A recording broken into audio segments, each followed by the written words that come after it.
وشر الأمور محدثاتها وكل محدثة بدعة وكل بدعة ضلالة وكل ضلالة في النار.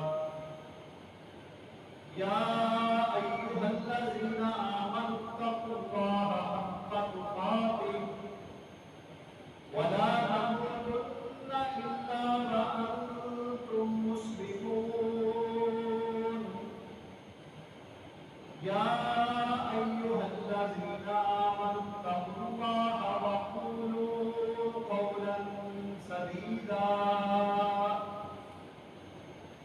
يصلح لكم أعمالكم ويغفر لكم ذنوبكم ومن يطع الله ورسوله فقد فاز فوزا عظيما.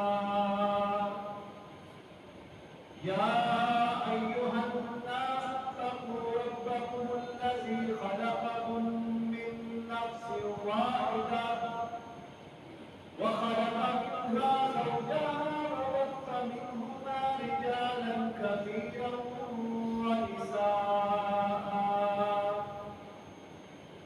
واتقوا الله الذي تساءلون به والأرحام إن الله كان عليكم رقيبا.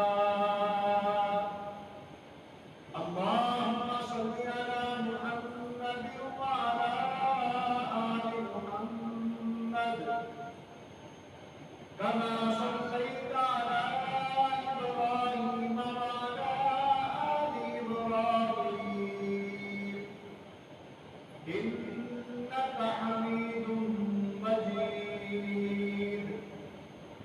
اللهم بارك على محمد وعلى آل محمد كما باركت على إبراهيم وعلى آل إبراهيم إنك حميد مجيد.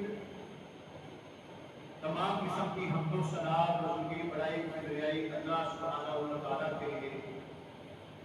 بے شمار انگیرت درود و سلام امام الانبیاء خاتم النبیین سید المرسلین امام المجاہدین جناب محمد رسول اللہ صلی اللہ علیہ وسلم کی ذات اقدس پر. نہایت ہی قابل احترام محترم عزیز بھائیوں دوستوں بزرگوں پیارے بچوں، اللہ رب العزت قرآن مجید میں ارشاد فرماتے ہیں لقد من اللہ علی المؤمنین، بلا شبہ یقیناً اللہ نے ایمان والوں پر احسان فرمایا. اس بعث فیہم رسولا، کہ جب ان میں سے ایک رسول من انفسہم انہی میں سے نازل کیا. وہ رسول کیا کام کرتے ہیں؟ یتلو علیہم آیاتہ، وہ اللہ کا رسول ان لوگوں پر اللہ کی آیات پڑھ کر سناتا ہے. وَيُزَكِّيهِمْ، اور ان کے دلوں کو ان کے نفسوں کو گناہ سے شرک سے بدعت سے پاک کرتا ہے. وَيُعَلِّمُهُمُ الْكِتَابَ وَالْحِکْمَةَ، اور انہیں کتاب اور حکمت کی تعلیم دیتا ہے. کتاب سے مراد قرآن ہے، حکمت سے مراد حدیث ہے. وَإِنْ كَانُوا مِنْ قَبْلُ لَفِي ضَلَالٍ مُبِينٍ، اور بلا شبہ وہ اس سے پہلے یقیناً کھلی گمراہی میں پڑے ہوئے.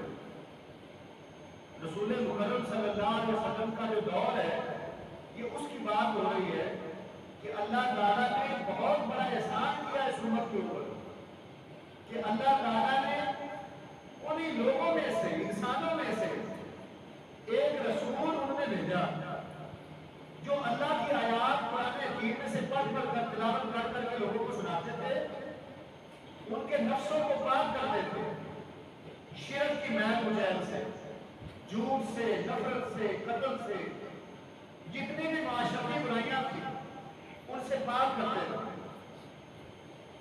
اور ان کو کتاب و حکمت کی تعلیم دیتے. اللہ کی نازل کردہ کتاب اور اپنی دانائی کی باتیں جو حدیث مبارکہ ہے ان کی تعلیم سکھاتے تھے، اور ساتھ ہی ہمارے فرما دیا یہ سارا کچھ اس لیے تھا کہ اس وقت کے لوگ ان میں سے اکثر و بیشتر کھلی گمراہی میں پڑے ہوئے، اس لیے اللہ نے رسول بھیجا۔ یہ رسول انبیاء کی دعاؤں کا صدقہ ہے۔ نبی مکرم علیہ السلام جو دنیا میں تشریف لائے اور ایک نبوت کے طور پر، نبی کے طور پر اپنے آپ کو متعارف کیا، سابقہ انبیاء کے خصوص ابراہیم علیہ السلام نے بھی دعا مانگی اور دیگر انبیاء نے دعائیں کی کہ اللہ کو ایسا ایک رسول دے۔ کیا فرمایا سورۃ البقرہ کے اندر، ربنا وابعث فیہم رسولا، اے پروردگار ان کے درمیان ایک رسول کو مبعوث کر۔ آنے والی نسلوں کی بات ہو رہی ہے، کہاں سے بھیجنا ہے؟ کوئی فرشتہ یا کوئی جن بنا کر بھیجنا ہے؟ نہیں، رسول منہم، انہی میں سے ایک رسول بھیجنا۔ یہ اللہ تعالیٰ کی سنت، اللہ کا طریقہ ہے کہ جس مخلوق کو تبلیغ کروائی نبی بھیجا، سابقہ اخبار میں انسانوں کی طرف اللہ نے انسانوں کو ہی بھیجا، اور انسانوں کو صرف کچھ مخلوقات بنا کر باقی تمام مخلوقات کے اوپر غالب فرمایا اور کہا دین کا کام سے۔ وہ نبی کیا کرے؟ یتلو علیہم آیاتک، اللہ آپ کی آیات پر کر کر سنائے لوگوں کو، وَيُعَلِّمُهُمُ الْكِتَابَ وَالْحِکْمَةَ، ان کو کتاب و حکمت کی باتیں سکھائے لوگوں کو، وَيُزَکِّیہِمْ، ان کو پاک کرے گناہوں سے، شرک سے، بدعت سے، منکرات سے۔ اِنَّکَ أَنتَ الْعَزِیزُ الْحَکِیمُ، اللہ آپ غالب اور حکمت والے ہیں۔ یہ دعا تھی کہ اللہ تعالیٰ نے اس دعا کے ثمر کے طور پر پیارے پیغمبر علیہ السلام کو اس دنیا میں جناب عبداللہ کی ذریت میں سے پیدا فرمایا۔ جناب آمنہ ان کی اولاد کے طور پر اس دنیا میں پیدا فرمایا، اور نبی کریم علیہ السلام کی ولادت، آپ کے بچپن کے معاملات کتب احادیث میں بے شمار ذکر ہوئے۔ سیرت نگاروں کے ہاں رسول اللہ صلی اللہ علیہ وسلم کی ولادت باسعادت عام الفیل میں ہوئی۔ دیکھیں اللہ تعالیٰ نے نبی کریم علیہ السلام کے پیدائش کے معاملات کو بھی سیرت کی اصطلاح میں محفوظ رکھا ہے کہ کتنا قیمتی اعلیٰ اور کا نبی آئے گا کہ جن کے لیل و نہار زندگی کے جینے کے سارے دن رات کے معاملات لوگوں کے سامنے بیان ہونے۔ پیارے پیغمبر فرماتے ہیں ولدت انا ورسول اللہ صلی اللہ علیہ وسلم عام الفیل۔ یہ ایک صحابی ہیں قیس بن مخزمہ، وہ کہتے ہیں کہ میں اور رسول اللہ صلی اللہ علیہ وسلم عام الفیل میں پیدا ہوئے۔ عام سال کو کہتے ہیں، فیل ہاتھیوں والا۔ یہ وہ سال تھا جب یمن کا بادشاہ ابرہہ اللہ کے گھر بیت اللہ کو گرانے کی نیت سے ہاتھیوں کی فوج لے کر آیا۔ تو اس مشہور واقعہ کی مناسبت سے اللہ تعالیٰ نے اسی سال اپنے پیارے پیغمبر علیہ السلام کو اس دنیا میں بھیجا۔ اور یہی قیس بن مخرمہ فرماتے ہیں ولدنا مولدن واحدن، ہم دونوں ہم عمر تھے، یعنی کہ نبی کریم علیہ السلام اور قیس بن مخرمہ فرماتے ہیں میں اور نبی کریم ہم عمر ہیں، ہم دونوں ہی عام الفیل میں پیدا ہوئے۔ اور اللہ تعالیٰ نے اس ہاتھیوں والے سال کا واقعہ ترتیب سے سورۃ الفیل میں بیان فرمایا ہے، الم تر کیف فعل ربک باصحاب الفیل، وہ بڑا ایک طویل واقعہ ہے۔ تو میرے عزیز بھائیوں، نبی مکرم علیہ السلام کا سال پیدائش کا تو عام الفیل ہے۔ اب دن کون سا تھا، کس دن پیدا ہوئے؟ بالاتفاق پوری امت کا اس بات پر اتفاق ہے، سیدنا ابو قتادہ رضی اللہ تعالیٰ انصاری فرماتے ہیں کہ آپ صلی اللہ علیہ وسلم سے پیر کے دن کے روزے کے بارے میں پوچھا گیا۔ نبی کریم علیہ السلام ہر پیر اور جمعرات کا روزہ رکھا کرتے تھے، تو پیر کے دن کے روزے کے بارے میں جب دریافت کیا گیا تو آپ نے فرمایا فیہ ولدت و فیہ انزل علیہ، یہ پیر کا دن ہی میری پیدائش کا دن ہے اور اسی دن مجھ پر وحی نازل ہوئی تھی۔ جس دن جبریل امین غار حرا میں وحی لے کر نازل ہوئے تھے وہ بھی پیر کا دن تھا۔ تو آپ علیہ السلام اس دن کو بالخصوص اپنے روزے کے لیے مختص کیا کرتے تھے۔ تو یہ بات بھی پتہ چلی کہ نبی کریم علیہ السلام کی پیدائش کے دن کی مناسبت سے پیر کے دن کا روزہ رکھا جاتا ہے۔ اسی طریقے سے نبی کریم کی ولادت کا مہینہ کون سا ہے، کہ کس مہینے میں پیدا ہوئے، اس میں اہل سیرت مفسرین میں اختلاف ہے، اس میں اتفاق نہیں ہے۔ اتفاق سے مراد یہ تاریخی روایات میں ہر کسی نے اپنا اپنا موقف دیے مختلف دلائل سے۔ مثلا ایک مفسر کہتے ہیں کہ نبی کریم علیہ السلام کی پیدائش رمضان المبارک میں ہوئی۔ وہ دلیل کیا دیتے ہیں؟ وہ دلیل یہ دیتے ہیں کہ جب نبی کریم علیہ السلام پر پہلی وحی نازل ہوئی تو نبی کریم کی عمر مبارک 40 سال تھی۔ یہ ہم نے بھی پڑھا سنا کہ 40 سال کی عمر میں وحی نازل ہوئی، اور یہ وحی نازل کس مہینے میں نازل ہوئی تھی؟ رمضان المبارک میں۔ اللہ نے خود فرمایا ہے اِنَّا أَنزَلْنَاهُ فِي لَيْلَةِ الْقَدْرِ، ہم نے اس قرآن کو لیلۃ القدر یعنی 27 رمضان کو نازل فرمایا۔ تو وہ کہتے ہیں کہ اگر 27 رمضان کو نبی کریم کی عمر 40 سال پوری ہوتی ہے تو پھر آپ کی قریب پیدائش کا مہینہ رمضان المبارک ہے، یہ ان کا موقف ہے۔ کئی دیگر مفسرین ربیع الاول کہتے ہیں، بعض کے ہاں رجب بھی ہے، کئی کہتے ہیں رجب میں پیدا ہوا ہے۔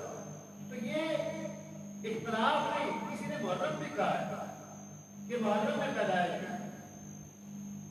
تو راجح قول جو ہے نا وہ یہ ہے کہ آپ علیہ السلام جو امام ابن کثیر رحمۃ اللہ علیہ نے بھی لکھا اور دیگر کئی مفسرین جو امت میں سلف صالحین میں بڑے بہترین پائے گئے مفسر کے طور پر گنے جاتے ہیں، ان کی اکثریت جمہور علماء، یہ ایک لفظ بولا جاتا ہے علماء میں کہ اگر کسی مسئلے میں اختلاف پیدا ہو جائے تو جمہور علماء یعنی علماء کی جمہوریت کیا کہتی ہے، زیادہ علماء کا کیا موقف ہے؟ تو زیادہ علماء کا موقف ربیع الاول کہ پیارے پیغمبر علیہ السلام ربیع الاول میں پیدا ہوا تھا۔ اس کے بغیر آواز آ رہی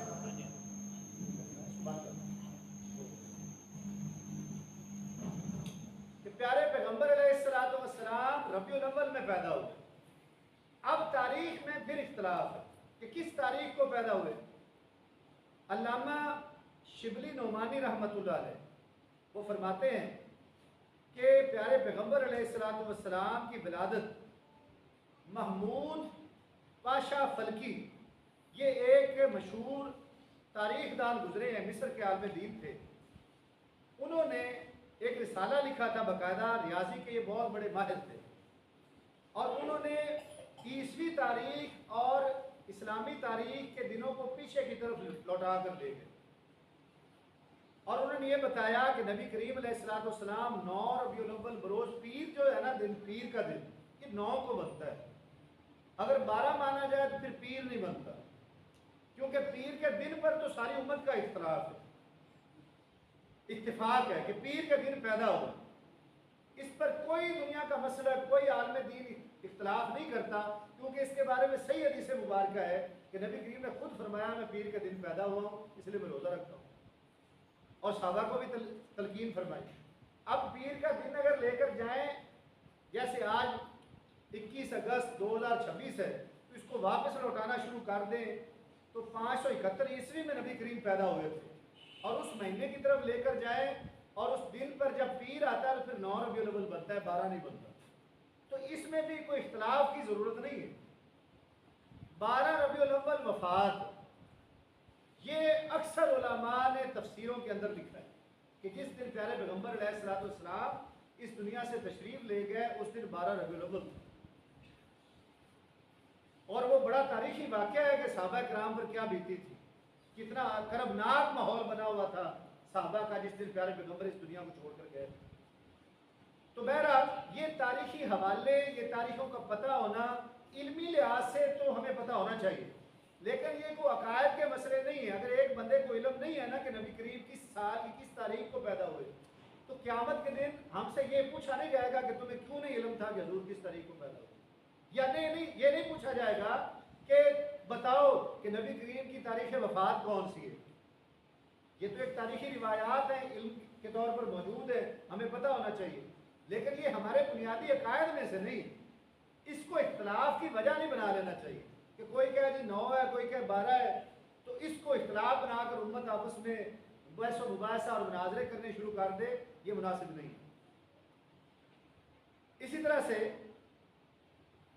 علامہ سید سلیمان ندوی رحمۃ اللہ علیہ وہ لکھتے ہیں کہ صحیح بخاری میں ہے کہ ابراہیم آپ کے جو صاحبزادے تھے، نبی کریم کے بیٹے ابراہیم، ان کے انتقال کے وقت آفتاب میں گرہن لگا تھا، جس دن وہ فوت ہوئے ہیں نا، سورج گرہن چاند گرہن لگا تھا اس دن، اور وہ فرماتے ہیں کہ اس وقت نبی کریم کی عمر کا 63واں سال تھا، یعنی کہ حضور کی عمر 63 سال تھی جس دن یہ سورج گرہن اور چاند گرہن لگا تھا۔ اب سائنس ہمیں بتا دیتی ہوتی ہے کہ جی اب اتنی جدید سائنس ہو چکی ہے کہ کس تاریخ کو سورج گرہن لگنا ہے وہ زمین کی گردش اور ساری چیزوں کو دیکھ کر بتا دیتے ہیں، اور ہوتا ہے ویسے۔ تو انہوں نے یہ بات لکھی کہ اگر اس سورج گرہن اور چاند گرہن کو ماضی پر لے کر جائیں، حساب لگائیں، تو 632 عیسوی کو 8:30 پر جو گرہن لگا تھا اس وقت نبی کریم کی عمر 63 سال تھی، اور یہ 9 ربیع الاول کا دن بنتا ہے۔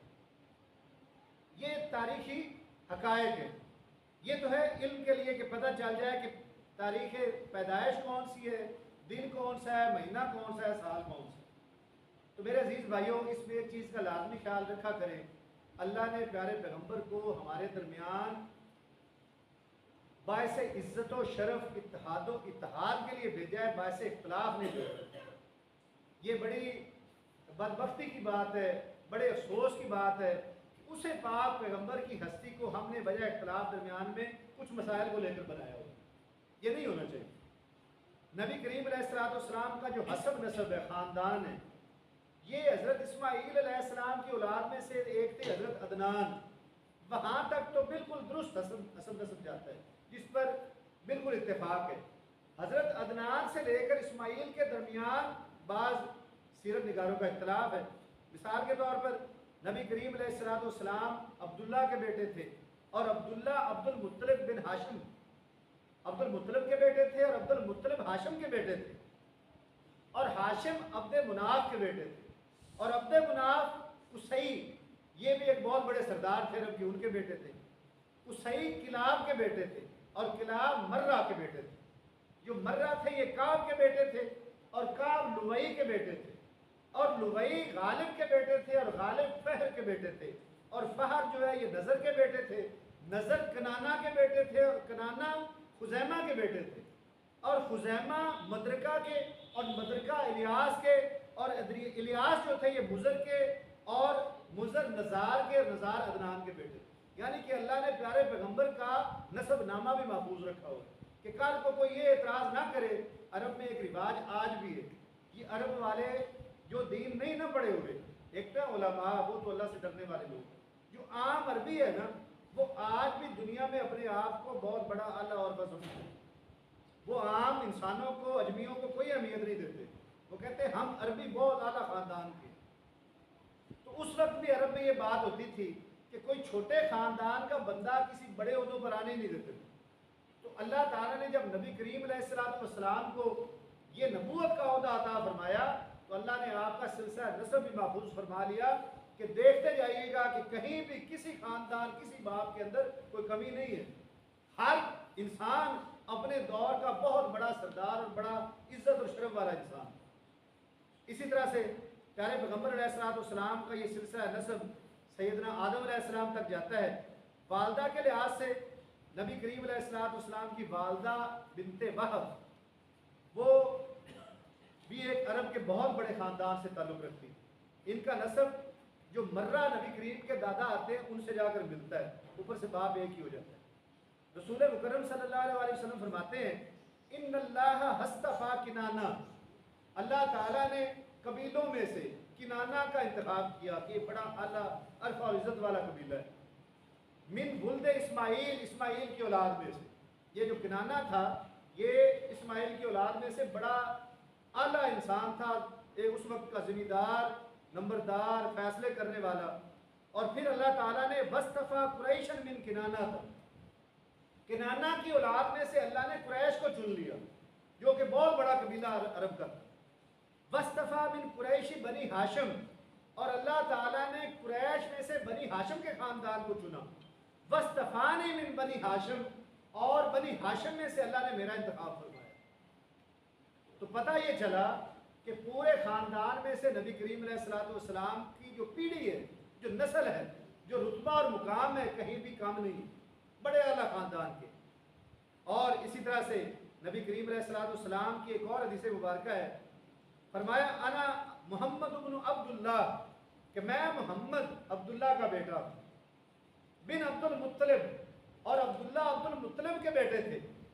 ان اللہ خلق الخلق، اللہ تعالیٰ نے جب مخلوق کو پیدا کیا، انسانوں کو ان کی ارواح بنائی، فجعلنی فی خیر خلقہ، تو اللہ نے مجھے سب سے بہترین مخلوق میں رکھا، اللہ نے یہ خلقت سے ہی مجھے بہترین خاندان میں رکھا۔ وجعلہم فرقتین، اور اللہ تعالیٰ نے پھر انہیں دو گروہوں میں تقسیم کر دیا، فجعلنی فی خیر فرقۃ، اور مجھے بہترین گروہ میں چن لیا۔ اور پھر فرمایا وخلق القبائل، اللہ تعالیٰ نے پھر قبیلے بنائے، فجعلنی فی خیر قبیلۃ، اللہ تعالیٰ نے مجھے بہترین قبیلے میں چنا۔ اور پھر فرمایا وجعلہم بیوتا، اللہ تعالیٰ نے مختلف گھر بنائے، فجعلنی فی خیرہم بیتا، مجھے بہترین گھر کا نمائندہ بنایا۔ اور پھر فرمایا فانا خیرکم بیتا وخیرکم نفسا، میں تم سے ذات میں بھی اور تم سے مقام میں بھی سب سے برادری میں اعلیٰ اور عرفہ ہوں۔ یعنی کہ کوئی بندہ یہ نہ کہے کہ نبی کریم یتیم تھے اور کوئی چھوٹا خاندان تھا، اللہ نے نبوت عطا فرمائی، آپ نے باقاعدہ اپنا حسب نسب اس لحاظ سے عرب والوں کو بتایا کہ میرا خاندان قبیلہ کسی دور میں بھی اللہ تعالیٰ نے چھوٹا نہیں رکھا۔ اور میرے عزیز بھائیوں، نبی کریم علیہ السلام کی پیدائش کے وقت کیا آپ کے والد عبداللہ، ایک اور حدیث میں آتا ہے کہ میں دو ذبیحین کا بیٹا ہوں، اللہ تعالیٰ نے مجھے دو ذبیحین کا بیٹا بنایا ہے، ایک تو اسماعیل علیہ السلام جو میرے دادا تھے، اللہ تعالیٰ نے ان کی قربانی مانگی، اور ایک جناب عبداللہ کو اللہ تعالیٰ نے، ان کے والد جناب عبد المطلب نے منت مانی تھی، ان کو خواب آیا کہ زمزم کا کنواں فلاں جگہ پر، انہوں نے جا کر کنواں کھودنا شروع کر دیا عبد المطلب نے۔ عرب والے جو تھے انہوں نے کہا کہ عبد المطلب کو کیا ہو گیا؟ انہوں نے کہا جی مجھے خواب آیا کہ یہاں پر زمزم کا کنواں ہے۔ انہوں نے کہا کہ پہلی بات تو یہ یہاں پر کنواں ہے نہیں، اور اگر ہوا بھی تو عبد المطلب ہم اتنے بیٹوں والے لوگ بیٹھے ہوئے ہیں، ہمارا قبضہ ہمارا اختیار زیادہ ہے کہ ہم اس کنویں کی خدمت کریں، تو ہم تمہیں اس کنویں کے قریب نہیں آنے دیں۔ تو جناب عبد المطلب نے یہ منت مانی کہ اگر اللہ مجھے 11 بیٹے عطا کرے تو میں ایک بیٹا اللہ کے نام پہ قربان کر دوں گا۔ تو اللہ تعالیٰ نے پھر 11 بیٹے ان کو عطا کیے، اور پھر جب قربان کرنے کی باری آئی، قرہ اندازی کی گئی، تو آپ صلی اللہ علیہ وسلم کے والد جناب عبداللہ کا نام قرہ اندازی میں نکلا۔ اب یہ چھوٹے بیٹے تھے، بڑے محبوب تھے، تو کسی نے مشورہ دیا کہ ایسے کرو کہ عبداللہ کی جگہ پر دیت دے دو، دیت 100 اونٹ تھی، کہ آپ ایسے کرو کہ 100 اونٹ اور ایک طرف عبداللہ کے نام کی پرچی رکھو، جب تک عبداللہ آتا رہے آپ 100 اونٹ بڑھاتے رہو، اور جب اونٹ کی پرچی آ جائے تو پھر جتنے اونٹ اس وقت تک ہو چکے ہوں گے ان کی قربانی دیتے رہو۔ تو ایک روایت کے مطابق 10 مرتبہ پرچی انہوں نے ڈالی، اور 10 مرتبہ جناب عبداللہ کا نام نکلا، اور ہر مرتبہ وہ کہتے ہیں میں 100 اونٹ قربان کرتا ہوں، 100 اونٹ قربان کرتا ہوں۔ بالآخر 1000 اونٹوں کی قربانی۔ نبی کریم علیہ السلام نے فرمایا میں ذبیحین کا بیٹا ہوں، اللہ نے مجھے 2 ذبیحین یعنی اسماعیل علیہ السلام اور جناب عبداللہ کی ذریت میں سے پیدا فرمایا۔ اور میرے عزیز بھائیوں، جب نبی کریم علیہ السلام پیدا ہوئے تو کیا پیارے پیغمبر علیہ السلام کے والد مبارک زندہ تھے؟ ایک اور بات، ایک اور اختلاف کی بات چلتی ہے، اور بڑا مسئلہ پوچھا جاتا ہے کہ نبی کریم علیہ السلام کے والدین جنتی تھے یا جہنمی تھے؟ اب دیکھیں عزیز بھائیوں، یہ بھی مسئلہ ہمارے عقیدے سے تعلق نہیں رکھتا۔ رسول اللہ صلی اللہ علیہ وسلم نے جب اپنا حسب نسب خاندان اعلیٰ ترین گنوا دیا کہ جب اللہ نے مخلوق پیدا فرمائی تو ہر بہترین انسان میں سے میری پیدائش کی ہے، دادا پردادا ان کے باپ اچھے انسان آئے۔ اب جو گیپ آیا نا عیسیٰ علیہ السلام سے لے کر خود نبی کریم تک نبوت کا، اس کے درمیان کے دور کو فساد اور جہالت کا دور کہا گیا۔ ظہر الفساد فی البر والبحر، اللہ تعالیٰ نے بتایا کہ خشکی اور تری پر فساد ہی فساد تھا۔ اب اس دوران کچھ سلیم الفطرت انسان تھے، عام طور پر بھی بھلے ہی تھے، جیسے ابو بکر صدیق رضی اللہ تعالیٰ، کبھی انہوں نے شراب نہیں پی۔ عثمان غنی رضی اللہ تعالیٰ بڑے حیا والے تھے، کبھی بدکاری کی طرف سوچا بھی نہیں، اور بھی کئی سلیم الفطرت تھے، کیونکہ نبی کریم علیہ السلام کے والد آپ کی پیدائش سے پہلے ہی وفات پا چکے تھے. اب ان کے بارے میں موقف قائم کرنے اور ان کو جنت جہنم کے ٹکٹ دینا یہ بالکل غیر مناسب بات ہے. ان پر ہماری خاموش رہنا بہتر ہے. ہم خاموشی اختیار کریں کہ ان کا جو معاملہ تھا وہ اللہ کے ساتھ ہے. ہم یہ فیصلہ نہیں کریں گے کہ کون جنتی ہے کون جنتی ہے. جناب آمنہ ان کی والدہ ہے. خود نبی کریم علیہ السلام فرماتے ہیں کہ میری والدہ کا حسب نسب بہت اعلیٰ ہے. آپ دیکھیں نا کسی جہنمی کی تو حضور تعریف نہیں کرتے. ہمیں ان کے بارے میں خاموش رہنا چاہیے کہ جو اس وقت دین تھا اس پر وہ عمل درآمد تھے نہیں تھے ہمارے علم میں نہیں. ہم کیوں اس پر بحث کریں. ایسے ہی ہماری امت کے بہت سارے لوگ الجھتے ہیں جناب امیر معاویہ رضی اللہ تعالیٰ عنہ کو لے کر, حضرت علی رضی اللہ تعالیٰ عنہ, حضرت ام عائشہ صدیقہ, جنگ صفین, جنگ جمل. اس دور کی بات کرتے ہیں جس دور میں ہم تھے ہی نہیں اور جس کے بارے میں روایات میں بے شمار اختلافات موجود ہیں. احادیث کی تو سند موجود ہے. تاریخ میں تو اتنے جھوٹ بولے گئے ہیں, تاریخ میں اتنی تبدیلیاں ہیں اور ہر مذہب مسلک کی اپنی تاریخ ہے. ہم صرف تاریخی روایات کی بنیاد پر صحابہ کرام پر سب و شتم کرنا شروع کر دیں تو اللہ تعالیٰ معاف کرے. ہماری تو اتنی اوقات ہی نہیں, ہمارے تو اتنے اعمال ہی نہیں ہے کہ یہ بوجھ ہم اٹھا سکیں. ہمیں اپنے اعمال کی فکر کرنی ہے. تو آپ کے والد مبارک پہلے فوت ہو چکے تھے اور اللہ تعالیٰ نے اس کی دلیل قرآن مجید میں یہ بتائی علم یجد کا یتیمن فآوا, کہ کیا اس نے تجھے یتیم نہیں پایا. یعنی جب پیدا ہوئے تھے تو نبی کریم یتیم تھے, وہ آپ کی پیدائش سے کچھ عرصہ پہلے وفات پا گئے. تو عزیز بھائیوں یہ پورا ایک سلسلہ ہے پیدائش کا. آخر میں بات کرتا ہوں, اگلے جمعہ انشاءاللہ پھر اسی موضوع کو لے کر چلیں گے. یہ ربیع الاول کا مہینہ ہے. اس مہینے میں بھی ایک ٹھیک ٹھاک اختلافی ماحول بنتا ہے پاکستان اور برصغیر پاک و ہند میں, اور دو گروہ افراط و تفرید کا شکار ہوتے ہیں. افراط و تفرید کیا ہوتا ہے کہ ایک دوسرے سے حد سے بڑھ جانا کسی معاملے میں. مسلمان اعتدال پسند ہوتا ہے, حد سے نہیں بڑھتا. مسلمان نے درمیانی صورت اختیار کرنی ہوتی ہے. اب وہ اعتدال کیا ہے؟ نبی کریم کی ایک حدیث مبارکہ ہے لا تطرونی کما اطرت النصارى عیسی ابن مریم, کیا میری امت کے لوگوں مجھے ویسے بڑھا چڑھا کر بیان نہ کرنا جس طریقے سے عیسائیوں نے عیسیٰ ابن مریم کو بڑھا چڑھا کر بیان کیا.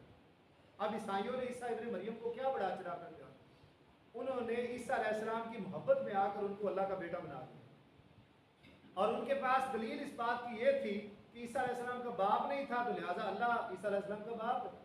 اللہ نے اس عقیدے کا رد فرمایا ہے قرآن مجید کے اندر, اور فرمایا کہ اگر تمہارے ہاں دلیل یہ ہے کہ جس کا باپ نہ ہو اس کا اللہ باپ ہوتا ہے, تو آدم علیہ السلام کی تو ماں بھی نہیں تھی, نہ ماں تھی نہ باپ تھا, پھر ان کو بھی مجھے ان کا باپ بنا دو. تو یہ عقیدے اللہ نے بتائے ہیں قرآن مجید میں, ان کا رد بھی فرمایا ہے. اب حضور علیہ السلام کے بارے میں مسلمان کس افراط و تفرید کا شکار ہوئے؟ یہودیوں نے عزیر علیہ السلام کو اللہ کا بیٹا بنایا ان کی محبت میں آ کر, کیونکہ وہ 100 سال تک ان پر نیند طاری ہو گئی تھی, موت ایک آ گئی تھی, اللہ نے ان کو دوبارہ زندہ کیا, 3-4 نسلیں گزر گئی, جب وہ اٹھے تو جوان حالت میں تھے, انہوں نے کہا کہ یہ بھی اللہ کے بیٹے ہیں.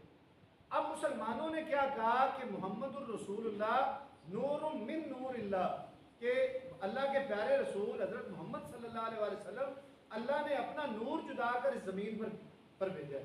یہ درست عقیدہ نہیں ہے. اللہ تعالیٰ نے واضح احادیث اور قرآن آیات کے اندر یہ باتیں ثابت شدہ ہے کہ نبی کریم کا تو ایک اپنا خاندان اور قبیلہ ہے, نسل در نسل. میں نے جو آپ کے سامنے حدیث پڑھی ہے پورا ایک سلسلہ نسب آدم علیہ السلام تک جاتا ہے نبی کریم. نبی کریم کے بارے میں خود اللہ نے سورۃ الکہف کی آخری آیت ہے, کیا پیغمبر فرما دیجئے قل انما انا بشر مثلکم, کہ بے شک تخلیق میں انسان ہونے کے ناطے میں تم جیسا ایک انسان ہوں, کہ جیسے تمہاری ایک پیدائش کا سلسلہ ہے میرے بھی پیدائش کا سلسلہ ہے. جس طریقے سے تمہیں تکلیف رنج غم خوشی پہنچتی ہے مجھے بھی تکلیف رنج غم اور خوشی پہنچتی ہے. تو بحثیت انسان تو وہ تھے, لیکن انسانوں میں سے اعلیٰ عرفہ عظمت عزت اور مقام والے سب سے اعلیٰ انسان, ہم ان کے مقام اور رتبے کے برابر نہیں پہنچ سکتے. تو وہ انسان تھے.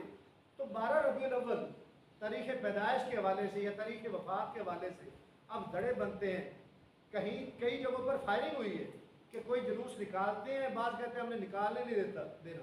تو میرے عزیز بھائیو یاد رکھیں ایک بات تو طے شدہ ہے کہ کسی بھی مسلمان کو جو پڑھتا ہے لا الہ الا اللہ محمد رسول اللہ, اس کو نبی کریم سے نفرت نہیں. جو کلمہ بھی پڑھتا ہے نا وہ یہ نہیں کہہ سکتا کہ مجھے حضور پیارے نہیں لگتے، مجھے حضور سے محبت نہیں ہے، مجھے نفرت ہے نعوذ باللہ، پھر وہ دار اسلام سے خارج ہو جائے گا۔ اب کیا ہے کہ جس دن نبی کریم پیدا ہوئے اس دن کو کیا عید کا دن قرار دے دینا، یہ شریعت میں نہیں ہے۔ عید اسلام میں دو ہیں، ایک عید الفطر ہے اور ایک عید الاضحیٰ ہے۔ یہ احادیث میں بھی موجود ہے، نبی کریم نے اپنی زبان مبارک سے بھی فرمایا کہ اسلام کی دو عیدیں۔ اب اس کو اگر ہم عید قرار دیں خود تو ہم شریعت بنا نہیں سکتے۔ ہم نبی کریم کی پیدائش کا، آپ کے حسن و جمال کا تذکرہ ضرور کریں، جتنی طوفان بدتمیزی ہو چکا ہے، جتنی دین سے دوری ہے، جتنا ہم دنیا مادہ پرستی میں اٹک گئے ہیں۔ ہمارے بچوں کو کیا، یونیورسٹی کے بچوں کو نبی کریم کی سیرت کا پتہ نہیں ہے۔ یونیورسٹیز میں باقاعدہ سوال ہوئے ہیں کہ نبی کریم علیہ السلام آخری نبی کا نام کیا ہے، تو لوگوں کو آخری نبی کا نام نہیں آتا۔ محمد رسول اللہ صلی اللہ علیہ وسلم کون تھے، بعض لوگوں کو یہ نہیں پتا، کہاں تھے یہ نہیں پتا، پیدا کہاں ہوئے یہ نہیں پتا، ان کی سیرت نہ پڑھائی گئی نہ ان کا تذکرہ کیا گیا۔ ہمارے وہ بڑے رہبر، مرشد، کامل، نبی، پیغمبر، اللہ نے ان کو اعلیٰ مقام دے کر بھیجا ہے، اپنی آنے والی نسلوں کو ان کے بارے میں بتانا یہ بڑا لازم ہے۔ اب اس میں بعض فرقے تشدد یہ کرتے ہیں کہ نہیں جی 12 ربیع الاول کو نہیں بتانا چاہیے۔ میرے عزیز بھائیوں، اس دن عید کہنا بھی غلط ہے اور اس دن نبی کریم کا تذکرہ کرنے سے روکنا بھی غلط ہے۔ کیا کوئی وقت چاہیے حضور کی بات بیان کرنے کے لیے؟ کیا کوئی ڈیٹ مقرر کرنی چاہیے کہ اس ڈیٹ کو کرنا یا نہیں کرنا؟ ایک ماحول بنتا ہے کہ چلو جی ہم 9 مان لیتے ہیں، ہم 12 مان لیتے ہیں۔ پہلی بات تو یہ کہ ہم پیر کا روزہ رکھیں، یا نبی کریم کی سیرت ہے یہ کہ ہم نے آج بھی روزہ رکھا پیر کا دن، کیوں؟ نبی کریم علیہ السلام کی بات ولادت با سعادت ہوئی۔ ہم تلاوت قرآن مجید کریں، ہم درود مقدس پڑھیں، رسول اللہ پر درود بھیجیں، ہم نوافل پڑھیں، ہم لوگوں کو دعوت تبلیغ کا کام کریں کہ پیارے پیغمبر کی زندگی کا مقصد یہ تھا۔ یہ باتیں ہمارے درمیان ہوں گی، نبی کریم کی دعوت آگے پھیلے گی۔ اور اگر خرافات میں بڑھیں گے، جھوٹی باتوں میں ایک دوسرے کو الجھائیں گے، ایک دوسرے کے ساتھ جھگڑے کریں گے، تو میرے عزیز بھائیوں انشاءاللہ غالب گمان ہے کہ ہم نے حوض کوثر پر، ہم سب نے، میں نے، آپ نے، جتنے لوگ اور بازاروں میں بیٹھے ہوئے، جس کے دل میں ذرہ برابر بھی، ایک رائی کے برابر بھی ایمان ہے، احادیث میں آتا ہے کہ اللہ تعالیٰ اس کو بھی جنت میں بھیج دے گا۔ ایمان اس کے دل میں ہو تو ہم نے پیارے پیغمبر کے ہاتھ سے حوض کوثر سے پانی پینے، ہم ان کو اختلاف نہ بنے، ہم بڑے خندہ پیشانی کے ساتھ حضور کی باتیں کریں۔ حدیث کی کوئی کتاب ایسی نہیں جہاں پر نبی کریم کی سیرت اور آپ کے جمال نبوت، آپ کے نقش و نگار کی بات نہ ہوئی۔ احادیث کی کتابیں حضور کا تذکرہ کرتی ہیں، قرآن حضور کا تذکرہ کرتا ہے، تو ہمیں بھی نبی کریم کا تذکرہ کرنے میں کوئی آر نہیں ہونی چاہیے۔ اللہ تعالیٰ سے دعا ہے کہ اللہ کریم ہم سب کو پیارے پیغمبر کے نقش قدم پر چلنے کی توفیق عطا فرمائے۔ وآخر دعوانا ان الحمدللہ رب العالمین۔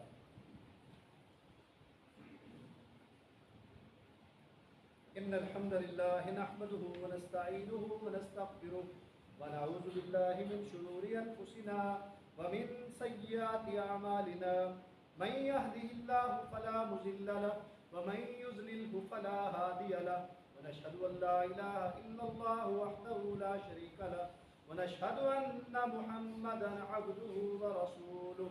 سبحان ربك رب العزة عما يصفون وسلام على المرسلين والحمد لله رب العالمين۔